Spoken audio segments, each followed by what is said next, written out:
नमस्कार. मी भाऊ तोरसेकर. तुम्ही बघत आहात प्रतिपक्ष. मित्रांनो,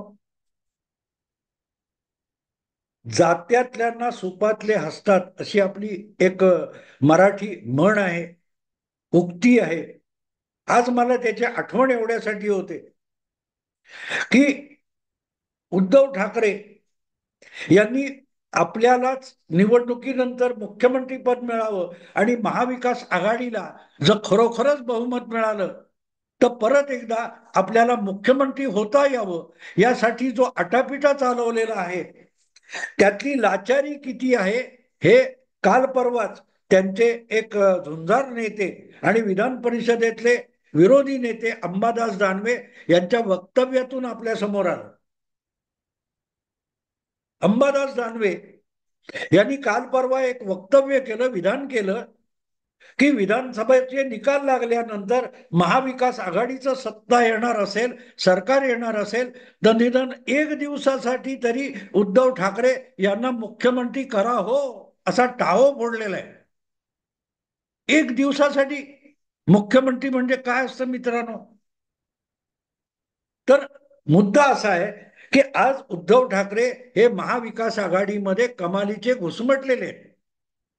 सरकार कोसळण्यापासून गेल्या 2.25 वर्षात लोकसभा निवडणुकीचे निकाल येईपर्यंत आणि त्यानंतर जवळजवळ 15-20 दिवस पर्यंत तरी त्या लोकसभा निकालाचा प्रभाव असेपर्यंत उद्धव ठाकरे फार मस्तीत होते की मिंदे, एकनाथ शिंदे वगैरे वगैरे काय काय चाललं होतं, खोके ओके वगैरे वगैरे.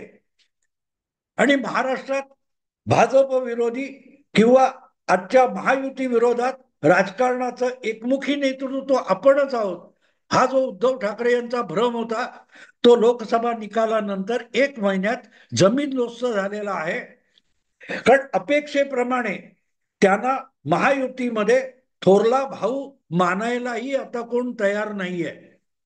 लोकसभा निवडणुकीपर्यंत सर्वात अधिक जागा मागून आपण थोरला भाऊ आहोत हे उद्धव ठाकरे यांनी महाविकास आघाडीच्या मित्र पक्षांच्या गडी उतरवलेलं होतं.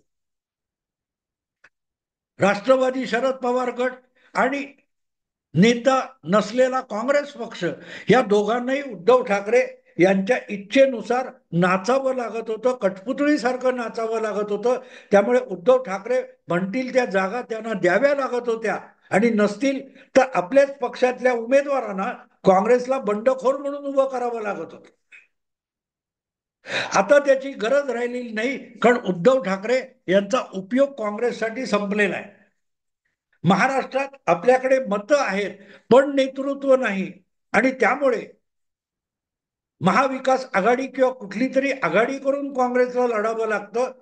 शरद पवार सुद्धा कधी कधी महाविकास आघाडी किंवा दोन्ही काँग्रेसची आघाडी याचे सुप्रीम नेता होते, पण त्यांच्याकडे मतं नाही पण नेतृत्व आहे आणि काँग्रेसकडे नेते मतं आहेत पण राज्यव्यापी नेता नाही, अशी परिस्थिती होती. त्यामुळे काँग्रेसने उद्धव ठाकरे यांचं नेतृत्व स्वीकारलेलं होतं. महाराष्ट्रातल्या कुठल्याही काँग्रेस नेत्यापेक्षा राहुल गांधी आणि सोनिया गांधींच्या दारी उद्धव ठाकरे यांना सन्मान होता. पण एकदा लोकसभा निकाल लागले आणि महाराष्ट्रात काँग्रेस हा सगळ्यात मोठा पक्ष झाला, त्या दिवशी उद्धव ठाकरे यांचे शेअर्स जनपदच्या शेअर बाजारामध्ये एकदम जमीनदोस्त होऊन गेले.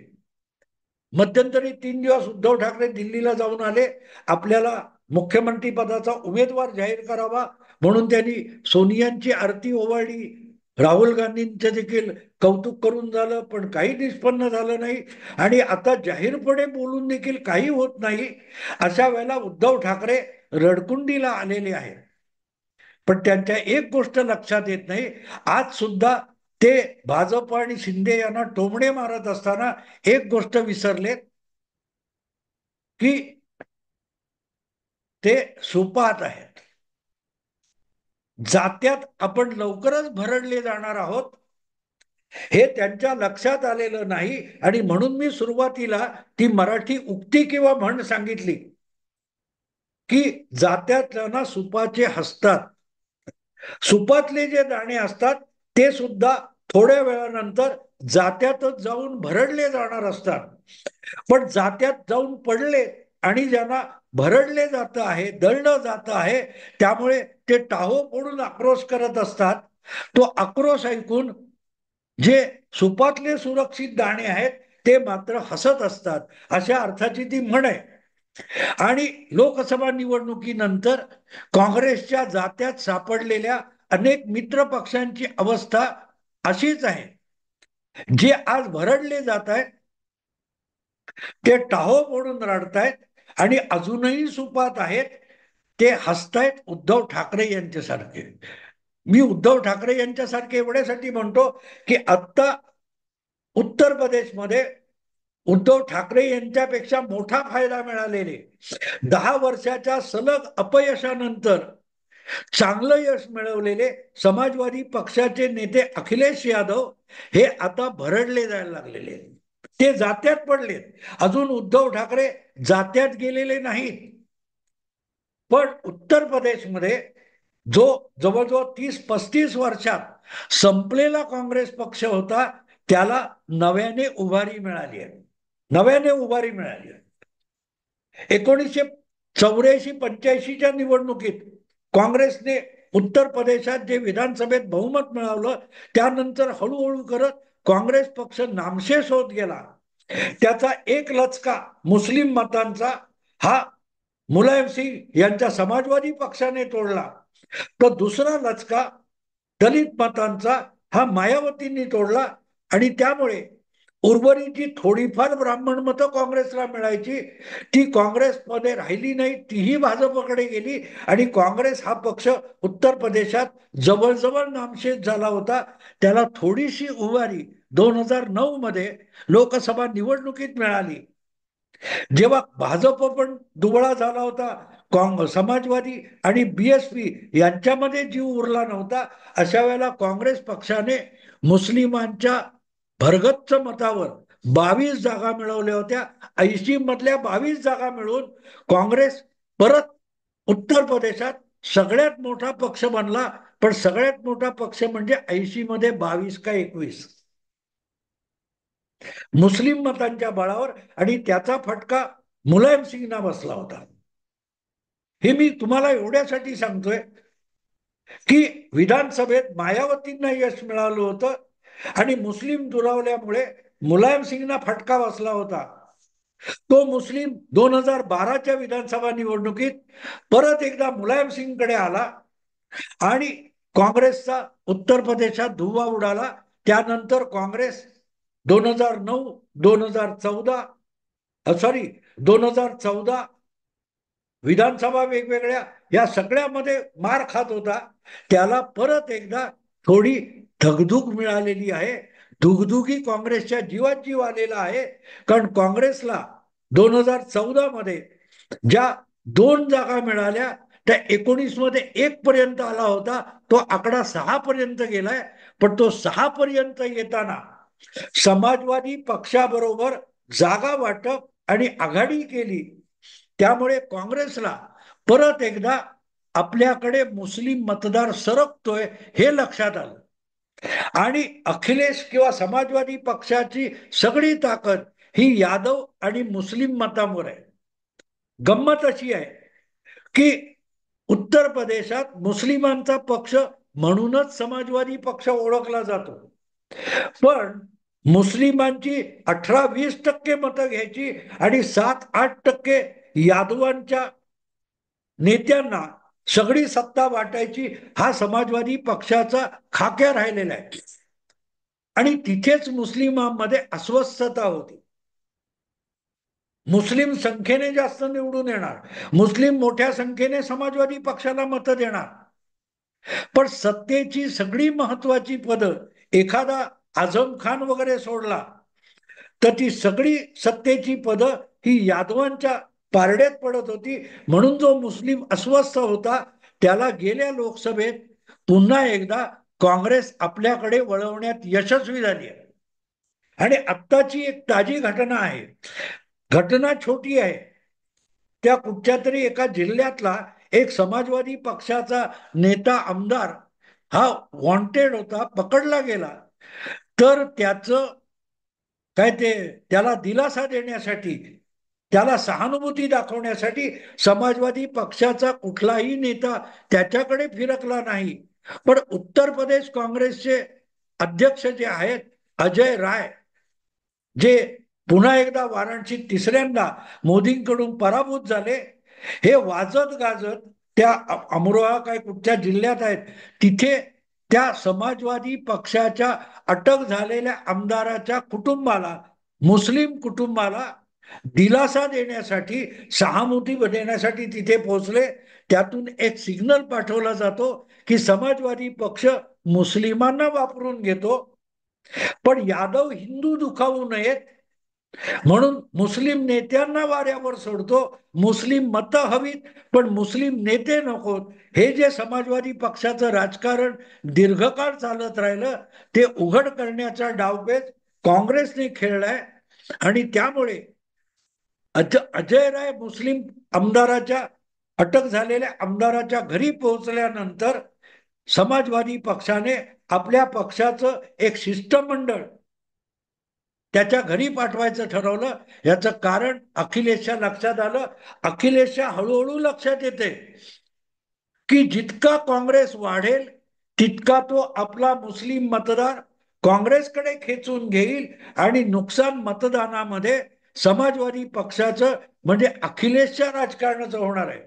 भले 37 जागा लोकसभेच्या अखिलेशने जिंकलेत, पण जर यापुढे आपल्याला उत्तर प्रदेशमध्ये टिकून राहायचं असेल आणि मुस्लिम मतदार आपल्याकडेच टिकवायचा असेल तर त्यासाठी काँग्रेस बरोबर हात मिळवणी करावीच लागेल.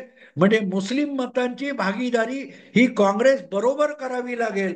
काँग्रेस पक्ष उत्तर प्रदेशात जितका वाढेल तितका तो अखिलेशच्या मुस्लिम मतांचीच भागीदारी करणार आहे. आपला हिस्सा वाढवत नाही तेवढं अखिलेशचं जागा कमी होत जातील. आता 10 विधानसभेच्या जागा मोकळ्या झाल्यात.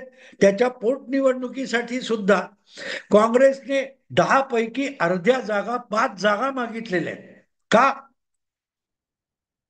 जर त्यातल्या 5 जागा अखिलेशच्या आमदारामुळे रिकाम्या झाल्यात तर 5 जागा तर अखिलेशच्या हक्काच्या आहेत. पण काँग्रेसला उरलेल्या 5 जागा पाहिजेत, जिथे काँग्रेसचा एकही आमदार नव्हता तरीही त्या जागा ह्या काँग्रेसला पाहिजेत. याचा अर्थच लोकसभेसाठी 80 मधल्या 16 जागांवर काँग्रेस सेटल झाली तरी विधानसभा 2027ला जवळ येते.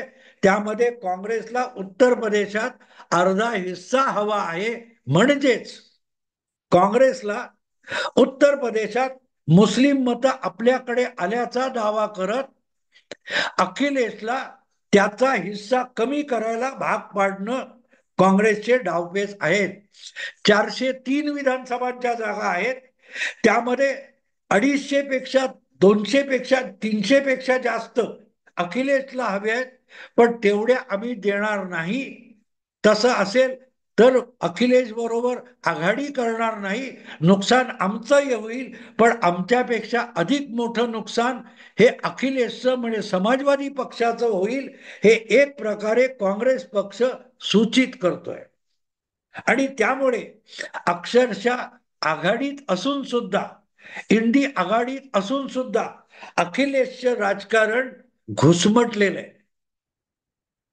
आणि म्हणून मी म्हटलंय की अखिलेशची अवस्था अशी आहे की सांगता येत नाही आणि सहन होत नाही,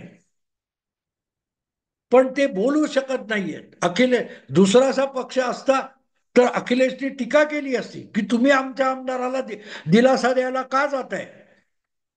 पण काँग्रेसचा प्रदेश अध्यक्ष हा समाजवादी आमदाराच्या अटकेनंतर त्याच्या कुटुंबाला मदत करायला धाव घेतो. तेव्हा तो सांगतो की तुझ्या पक्षाचा, तुमच्या पक्षाचा अध्यक्ष सुद्धा तुमच्याकडे ढुंकून बघत नाही, कारण त्याला मुस्लिम मतं हवीत. पण मुस्लिमांसाठी हिंदू आणि यादवांना दुखवण्याची त्याची हिंमत नाही. काँग्रेसला त्याची पर्वा नाही. काँग्रेस हाच मुस्लिमांचा पक्ष आहे. समाजवादी हा मुस्लिमांची मतं मागणारा पण मुस्लिमांचा पक्ष नाही. हे जेव्हा आपल्या कृतीतून, वागण्यातून आणि भूमिकेतून काँग्रेस पक्ष दाखवतो, तेव्हा अखिलेशला किती पोटसूळ उठला असेल याची कल्पना करू शकता.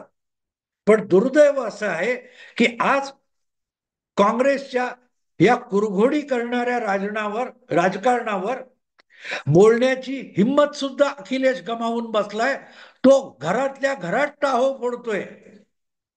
कारण जसजसे दिवस वाढत चालले तसतसा हळूहळू समाजवादी पक्षातले अनेक मुस्लिम नेते सुद्धा सरळ सरळ अखिलेशच्या विरोधात, यादवांचा पक्ष, मुस्लिमांची फक्त मतं मागणारा पक्ष, मुस्लिमांवर अन्याय करणारा पक्ष, असं समाजवादी पक्षातलेच अनेक मुस्लिम नेते उघडपणे बोलायला लागलेत.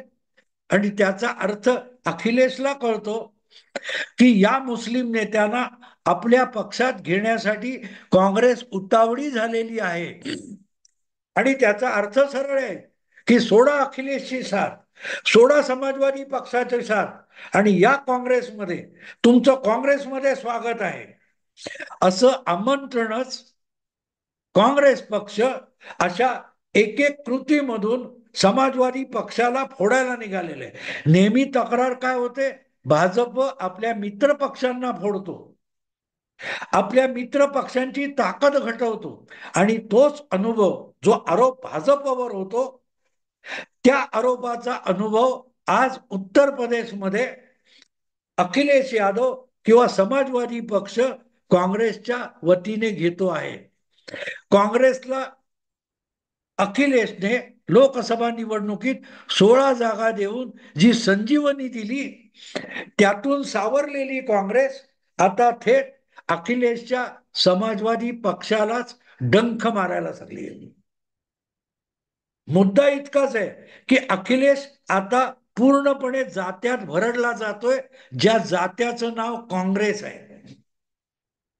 आणि त्याच काँग्रेसने जे दळण सुरू केलेलं आहे, हळूहळू करत आपल्या मागे आलेल्या, आपल्या सोबत आलेल्या मुस्लिम मतांवर अधिकार सांगत आपल्या एक एक सेक्युलर मित्र पक्षाला संपून मुस्लिम मतं म्हणजे काँग्रेस हे वातावरण निर्माण करायचं आणि आपल्या मित्र पक्षांना काँग्रेसच्या जात्यामध्ये, मुस्लिम मतांच्या दळणामध्ये भरडून काढायचं.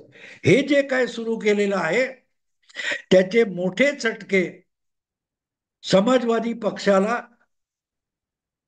जाणवत आहेत.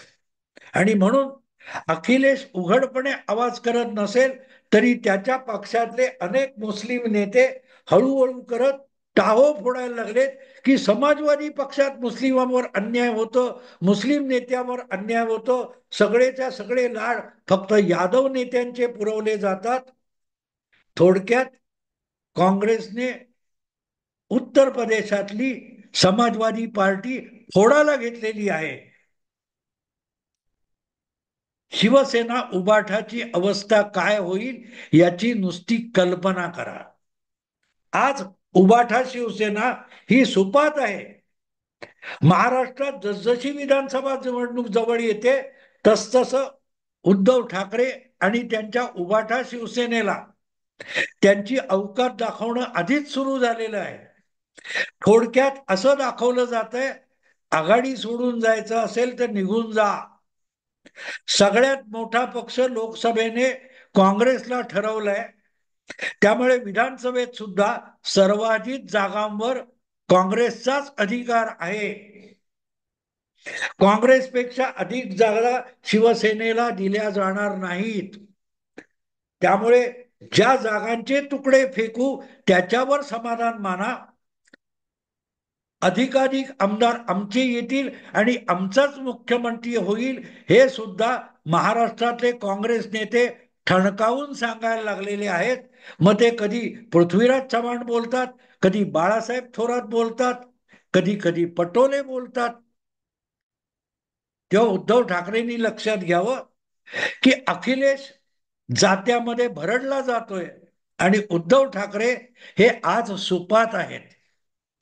तेव्हा भाजपला टोमणे मारून, एकनाथ शिंदेना शिव्या शाप देऊन जात्यात काँग्रेसच्या जात्यात भरडले जाण्यातून उद्धव ठाकरे यांची सुटका नाहीये. त्यांना काँग्रेसच्या जात्यात भरडलं जावंच लागेल. तेव्हा जी अवस्था आज उत्तर प्रदेशात तुमचे अखिलेश यादव यांची आहे, त्याकडे जरा उद्धव ठाकरे यांनी डोळसपणे बघायला शिकावं. मग त्यांच्यासाठी पुढल्या 50 दिवसामध्ये, 60 दिवसामध्ये किंवा 2-3 महिन्यामध्ये काय भविष्य वाढून ठेवलंय ते उद्धव ठाकरेंना कळेल. 2027 2.5 वर्षांनी होण्याच्या निवडणुकीसाठी आत्तापासून अखिलेश यादवला भरडणं चालू झालेलं आहे. तर सुप्यातून जात्यात जायला उभाटा शिवसेनेला महाराष्ट्रात किती वेळ लागेल याची मित्रांनो कल्पना करा. असो, ज्याचं ज्याचं भलं करायचंय ते त्यांनी त्यांनी आपलं आपलं करावं. आपल्याला जे धोके दिसतात ते सांगणं हे एक पत्रकार किंवा विश्लेषक म्हणून आपलं कर्तव्य आहे. ते कर्तव्य करण्यासाठी हे सगळं मी तपशीलवार मांडलं. अखिलेश जात्यात आहे, उद्धव ठाकरे सुपात आहे. हसायचं, रडायचं, टाहो फोडायचं की सुपातून टुणकन उडी मारून बाहेर पडायचं हे उद्धव ठाकरे यांनी ठरवायचं आहे. कारण काँग्रेसच्या जात्यामध्ये दळण चालू आहे, मित्र पक्षांना भरडणं चालू आहे. आवडलं लाईक करा, शेअर करा, सबस्क्राईब करा. प्रतिपक्षाला सबस्क्राईब करा. नमस्कार.